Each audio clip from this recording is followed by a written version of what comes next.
गांव में चाउमीन का चलन अभी अच्छे से नहीं आया था, लेकिन सुरेश शहर से चाउमीन बनाना सीख कर गांव में ठेला लगाता है। अरे ये केचुआ है क्या भैया? कैसे खाया जाता है? अरे नहीं नहीं, ये चाउमीन है। चाउमीन शहर में खाया जाता है। कितने की दे रहे हो सुरेश?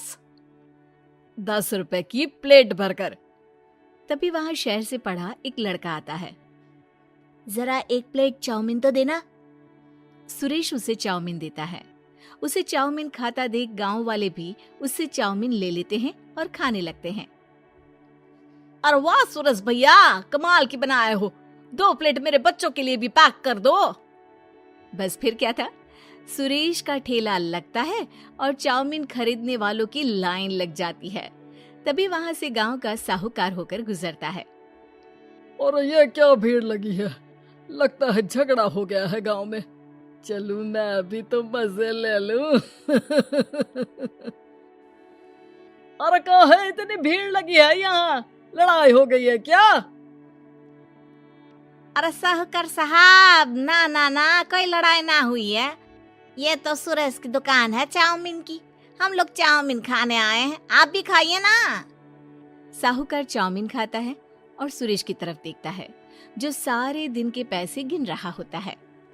अरे सुरेश, क्या लागत है इस काम की?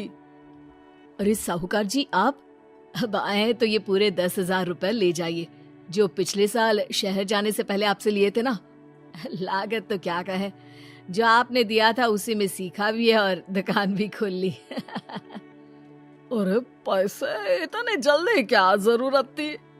कैसे जरूरत नहीं थी साहूकार जी, इतना मोटा ब्याज कहाँ से भरते। साहूकार को अब सुरेश की दुकान को हड़पने की लालच आ जाती है। नाना करते ये सारे दिन में 500 रुपए कमा ही लेता है। अरे गांव में ये ऐसे ही कमाता रहा तो कहीं ब्याज का काम ना शुरू कर दे। अरे भैया, कोई ना कोई जुगाड़ तो करना पड़ेगा। अब साहूकार घर आ जाता है और अपनी बीवी को सारी बात बताता है। हाँ जी, ये तो मैंने भी सुना है कि सुरेश के हाथ की चाउमीन नहीं खाई तो कुछ नहीं खाया। अरे हाँ हाँ, सही ही कहते हैं, मैं भी खा कर ही आ रहा हूँ। अरे भाग्यवान है, कितना अच्छा हो ना अगर वो पैसा हम लोगों को मिल जाए। क्यों हैं? हाँ वो तो है, लेकिन कैसे? हम लोगों को तो चाउमीन बनाना आता ही नहीं है। साहूकार और उसकी बीवी अब रोज चुपके से सुरेश के घर जाते हैं और खिड़की से उसे चाउमीन बनाते देखते। अब क्या था, दोनों को चाउमीन बनाना आ जाता है। फिर एक रोज, और सुरेंद्र, तुझे साहूकारनी ने बुलाया था। बोल रही थी कि बेटे के जन्मदिन में 10 किलो चाउमीन का ऑर्डर देना है, बना दोगे ना? अरे हाँ हाँ साहूकार जी, मैं जरूर बना दूंगा। कब देना है घर में 10 किलो चाउमीन? अरे वो तो तू घर आकर बता कर लेना, मैं नहीं बता पाऊंगा। ठीक है, शाम को काम निपटा कर आ जाता हूँ। सुरेश साहूकार के घर जाता है, लेकिन वहाँ मियाँ बीवी मिलकर उसे बंधक बना लेते हैं। अरे मुझे क्यों बांध रखा है, मुझे छोड़ दो। आज से तेरा ठेला मैं लगाऊंगा और बहुत सारे पैसे कमाऊंगा। साहूकार एक आदमी को सुरेश की निगरानी में लगा देता है और वहाँ से चला जाता है। अगले दिन, अरे साहूकार जी, आप कब से चाउमीन बेचने लगे और अपना ये सुरेश कहाँ गया? अरे वो तो शहर गया है, उसका कोई काम निकल आया था। बोल रहा था कि जब तक वो ना आए तब तक मैं ही उसके ठेले का काम कर दूं। पैसे भी तो बहुत उधार ले रखे थे उसने, लगता है कर्जा भरने के डर से भाग गया है। अरे पर वो तो बोल रहा था कि उसने सारा कर्जा उतार दिया है, और वो क्यों भागेगा? इतना तो कमा रहा था। अरे मुझे क्या पता। अरे चाउमीन खाना है तो बोलो, नहीं तो भागो यहाँ से। अरे हाँ हाँ, दे दो दे दो। अब तो चाउमीन खाना पूरे गांव के लोगों के लिए आदत ही बन गया है, ना खाओ तो नींद ना आए। हाँ हाँ, तो लो और निकालो 50 रुपए। 50 रुपए क्यों? सुरेंद्र तो 10 रुपए में देता था। अरे वो पागल था, मैं थोड़ी ना हूँ। गांव वाले, जिनको चाउमीन की लत लग गई थी, वो करते भी क्या, दे दो और ये लो 50 रुपए।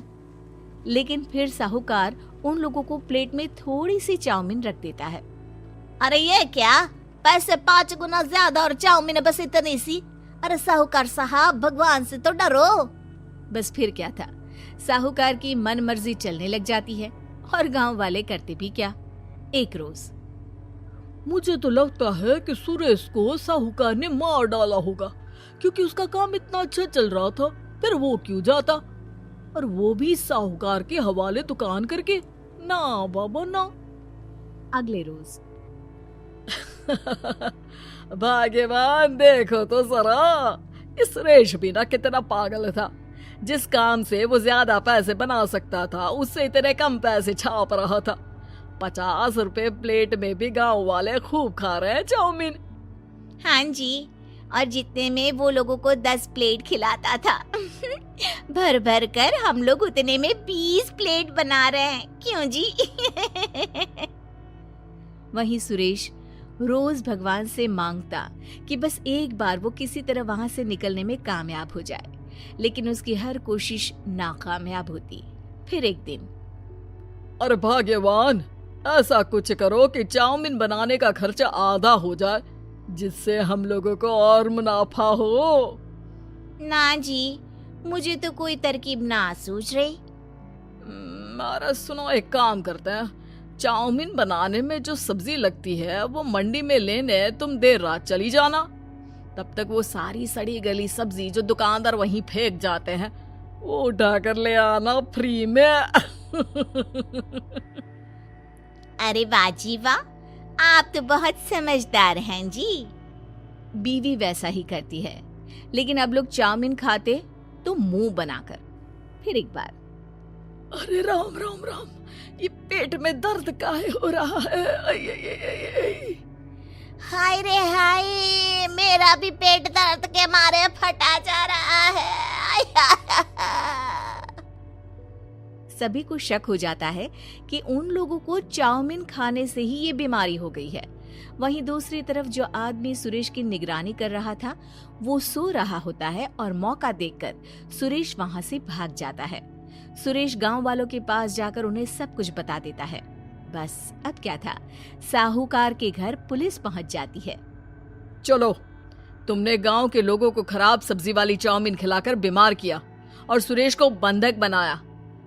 तुम्हें इसीलिए हम गिरफ्तार कर रहे हैं। साहूकार को पुलिस ले जाती है और फिर अगले दिन से सुरेश का ठेला गांव के बाजार में लग जाता है, जहां अब पहले से ज्यादा भीड़ होती है।